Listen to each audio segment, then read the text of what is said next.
Ahora nos vamos a abocar a hablar de las hormonas y cuando definitivamente tenemos falta o exceso de ciertas hormonas pueden provocar diferentes situaciones en nuestro organismo y por eso la importancia entonces de tener un recuento de nuestras hormonas. Hoy está con nosotros el doctor Alejandro Kopp, quien nos va a hablar y nos va a guiar sobre este tema. Doctor, muy buenos días, bienvenido. Buenos días.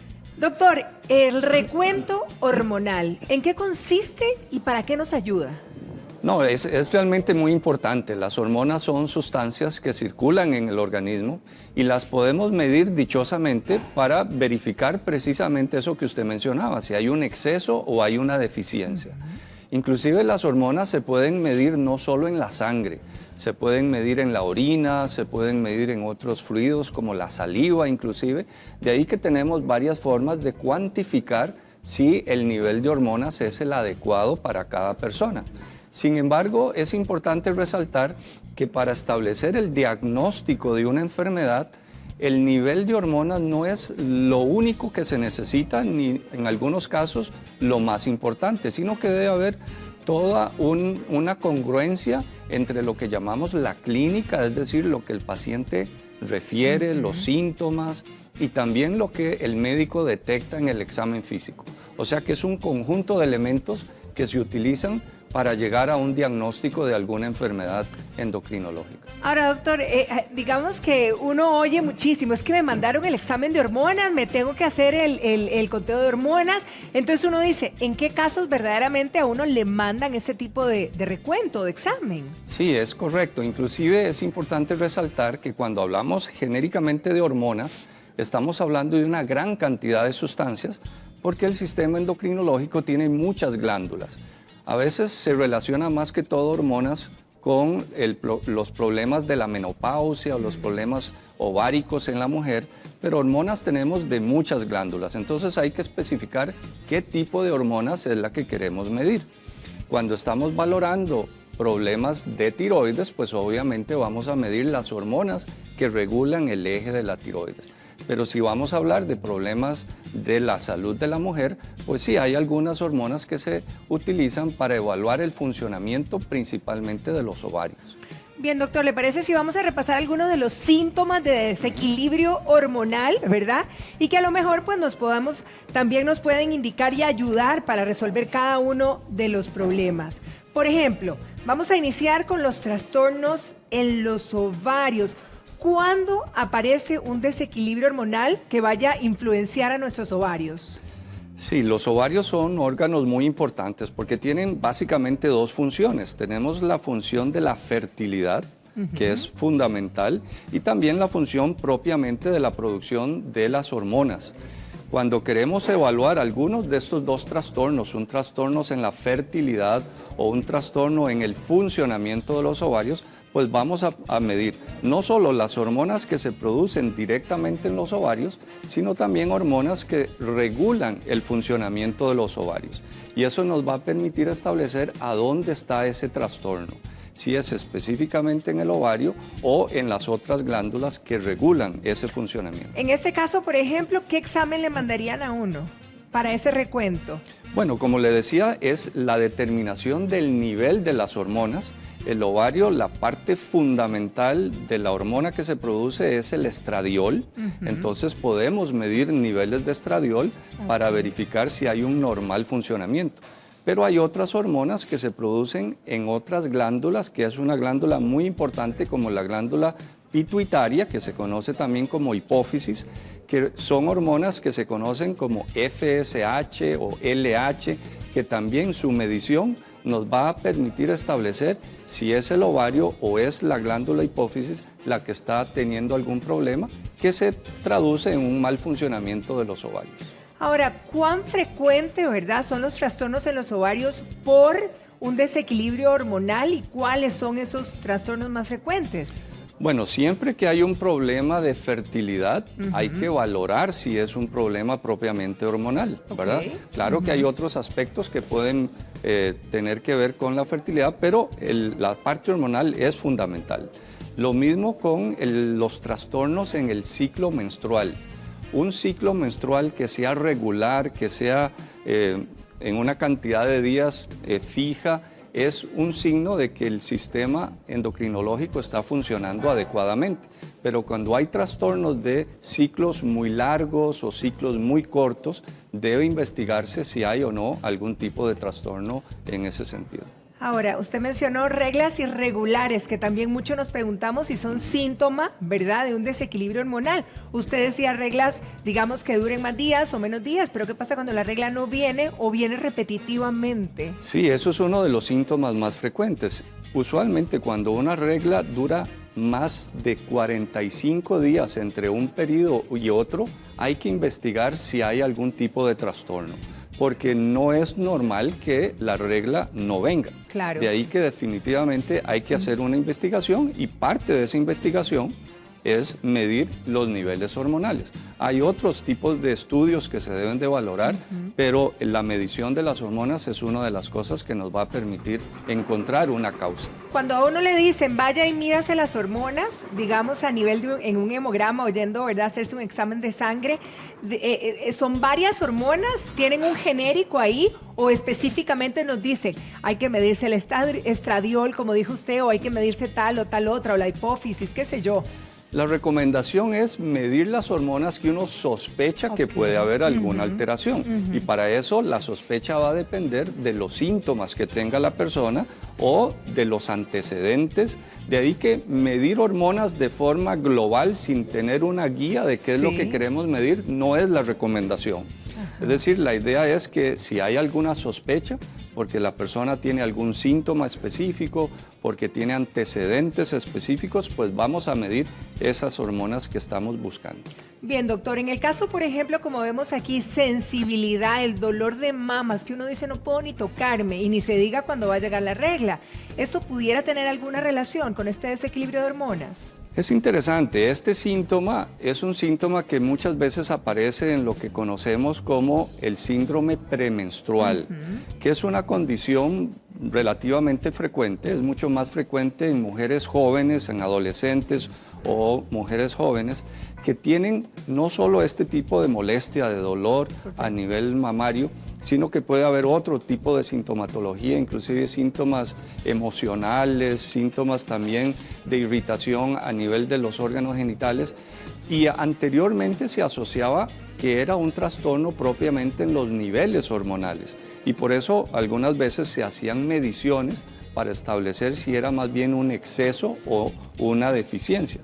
Pero ahora sabemos que muchas de estas molestias no es tanto por el nivel hormonal, sino por una sensibilidad específica de cada persona que lo hace más sensible a niveles que en la gran mayoría de los casos son normales. Bien.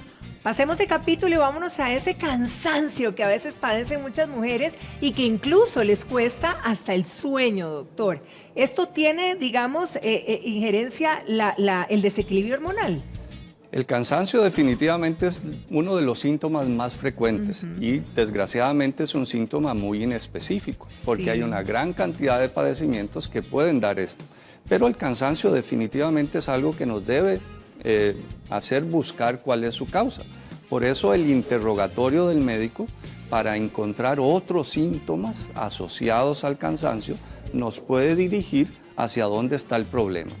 Pero definitivamente trastornos de la tiroides, trastornos precisamente de otras glándulas, inclusive la diabetes, que es una de las enfermedades hormonales más importantes, pueden producir cansancio. O sea que el cansancio por sí solo no lo vamos a poder establecer fácilmente, sino que necesitamos otros síntomas que nos orienten por dónde puede estar el problema del cansancio.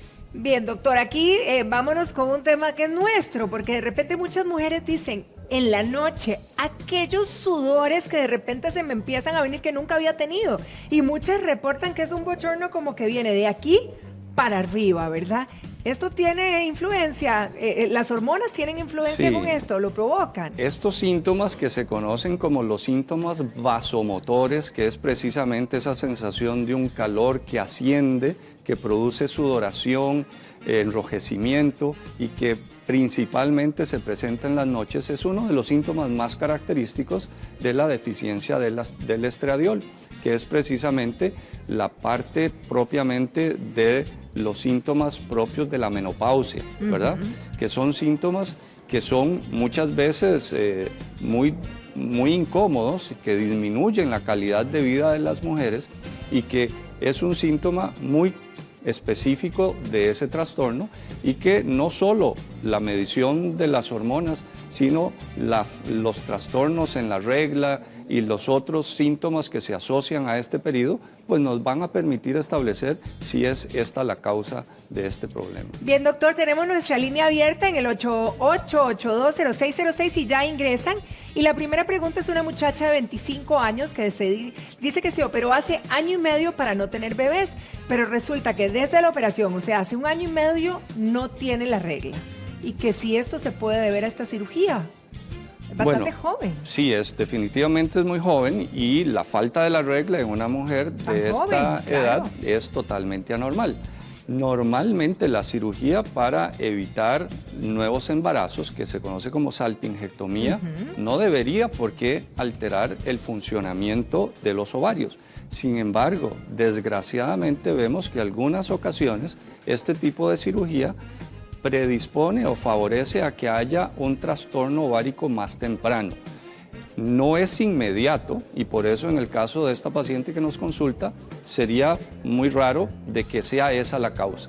La recomendación es que debe investigarse mediante mediciones hormonales y mediante una historia clínica y un examen físico completo la razón por la falta de su menstruación. Ahora, doctora, hay otra muchacha que también es bastante joven que nos escribe y nos dice que básicamente cuando está tomando pastillas para planificar, o sea, anticonceptivos, realmente la regla le baja como debe ser, pero donde deja de tomar las pastillas, no tiene regla.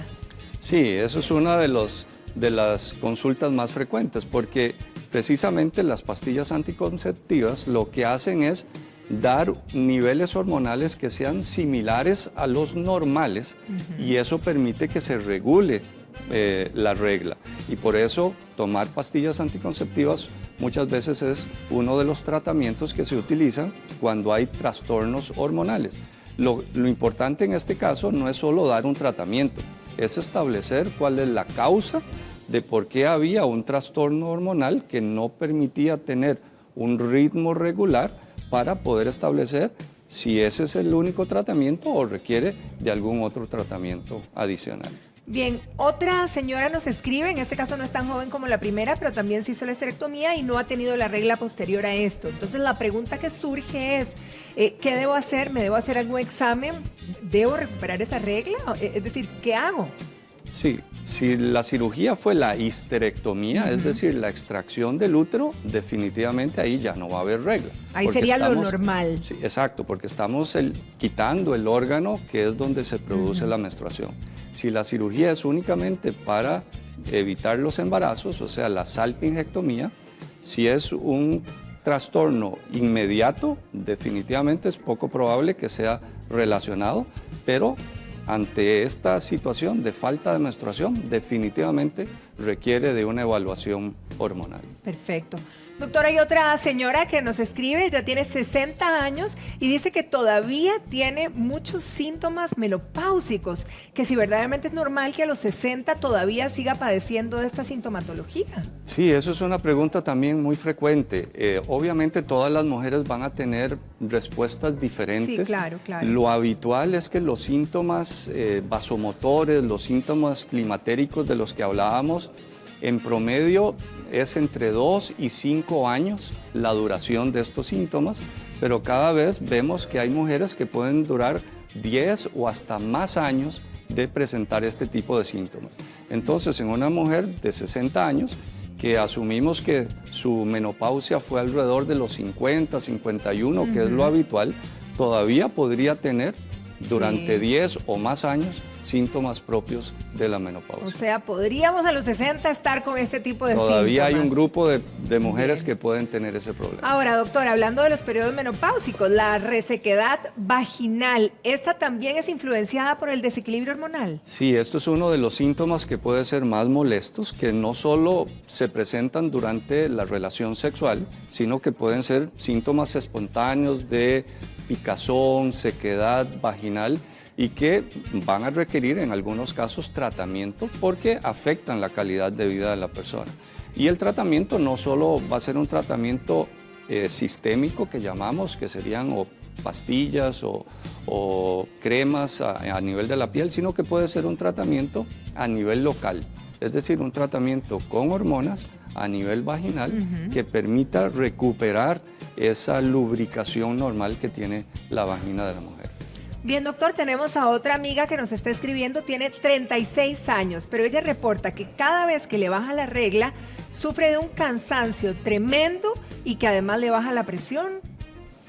Bueno, como mencionábamos, este síndrome que se conoce como síndrome premenstrual puede asociarse a diferentes tipos de manifestaciones.